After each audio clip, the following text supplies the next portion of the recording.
今天是俺家崽后达4岁生日，这边没有什么儿生日年苦日的说法，他们外国人没有啥就是追忆苦难的习惯，过生日没人会想到提一嘴什么当妈生娃不容易啥的，感觉孩子都是这些女子打个喷嚏啪嚓家伙掉出来的。不过这样也行，那些辛酸往事吧不提也罢。但是我老公呢，毕竟在中国待过，知道孩子生日这天当妈的也可以被提及一下，他还算贴心，居然在今天给我准备了一个小礼物。其实准确的说呢，这应该算是英国的医疗系统给我的一个礼物吧。今天跟你好好唠唠啊。就去年我老公因为打呼噜让我给撵出去，俺俩分居了能有1个来月。哎妈，那1个来月我过得才好呢。要想夫妻不离婚，1年分居即冻春，这是我跟你分享的心得，你别跟别人说啊。这个不是我矫情啊，他这呼噜打的呢，不是说声大声小的问题，用我的话形容呢，就好比野狼哭白火，他凄惨，他悲怆，他的哀嚎荡漾。你听他打呼噜，你不是简单睡不着觉的问题，你就会半夜突然间想坐起来，往地上倒一壶酒，然后起来跟他哭一场。完事他就去社区诊所去看去了。完3个月之后呢，社区诊所给他安排上医院住了1晚上。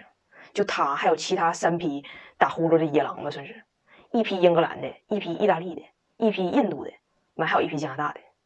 狼群还挺杂，4匹狼晚上一起哭白火，完事都给身上贴一圈小线儿，拿仪器观察你晚上到底咋回事。完后半夜印度那个还让英一家3狼给哭走了，说实在忍受不了在这种环境下入睡，放弃治疗了。完你被观察1晚上之后，你就回家等结果嘛。结果半年过去了，俺俩也没等着啥结果，把这事都给忘了。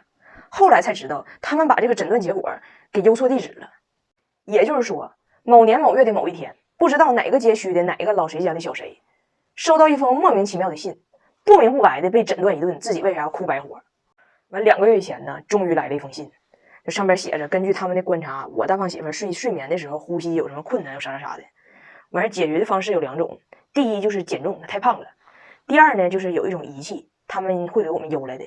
一算这个时间轴哈，从他第1次去诊所看这个事儿，到最后所谓的这个治疗仪器邮到我家，就差一点点，正好1年。就这速度，野狼要是哪回哭急眼了，给自己哭走了，都不一定能赶上。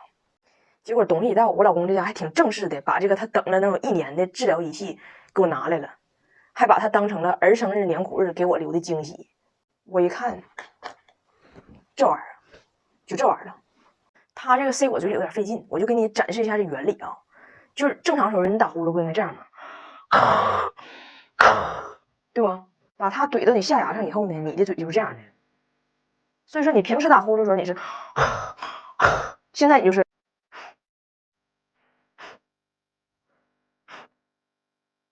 这样的。